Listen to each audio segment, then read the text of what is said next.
all the sunshine in me. I am Mimi Elise James, and this is my story. How I married a narcissist, and somehow I found my voice. No, this isn't a story of tragedy, but yet a story of triumph and prevail. Stick along with me as I tell you my story on how I survived being married to a narcissist. I was born with a mouthful of truth and a heart too big for this world. Even as a little girl growing up in Tampa, I knew exactly who I was. I did not grow into myself. I came here fully formed, loud, laughing, unapologetically bold.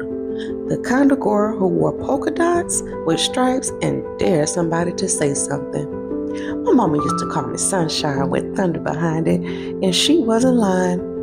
I was Mimi Elise James, the youngest of three, and nobody in the James household was missing. Mama and Daddy were right there every recital, every late night talk, every scraped knee and teenage heartbreak. Daddy was the quiet strength, a mechanic with hands rough for work and soft for me. Mama ran a hair salon out of our converted garage where she poured wisdom and edges in the same breath. Our house was always filled with music. Jill Scott, Frankie Beverly, Aretha on Saturdays. Food always smelled like love and seasoning. And laughter, well, that lived in the walls. I wasn't the little girl who had to learn to speak up. I had to learn when not to speak. I had something to say about everything and no fear about saying it. When I was 6, I told my Sunday school teacher that Jesus wouldn't approve of the way she rolled her eyes at folks. I got popped for it, but I stood by it. By middle school, I was writing poems and performing at community events, rocking twist outs with gold hoops and telling grown folks how to fix their energy. I was bold but not reckless, confident but never cold. I had dreams that wrapped around the sun, college, owning a business, traveling the world in style.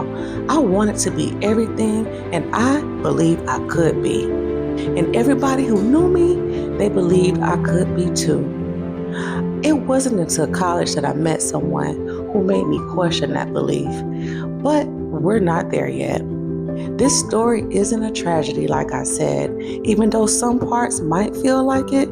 It's not a fairy tale either. It's something in between, a becoming. Because even women who know who they are, especially us, can get caught up in something we don't even recognize until it's too late.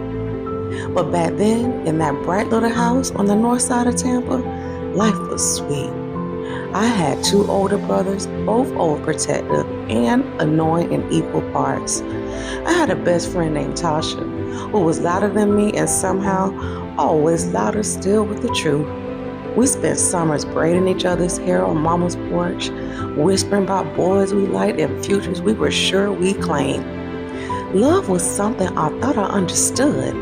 I saw it in my parents, the quiet dances in the kitchen, the way Mama would hum when Daddy walked in. I never saw love as control. I never saw it as power. I saw it as freedom, as something that made more and more, not less. And maybe that's why when I met Shakespeare, I didn't see it coming. But that's a few chapters away. Right now, all you need to know is this. I wasn't some broken girl looking for rescue. I was already whole. I was fire. I had a family who loved me, a mouth that didn't miss, and a soul that sang before it even whispered.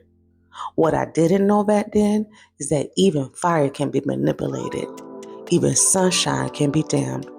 Not by force, but by slow, soft shadows you never notice until you're sitting in the dark.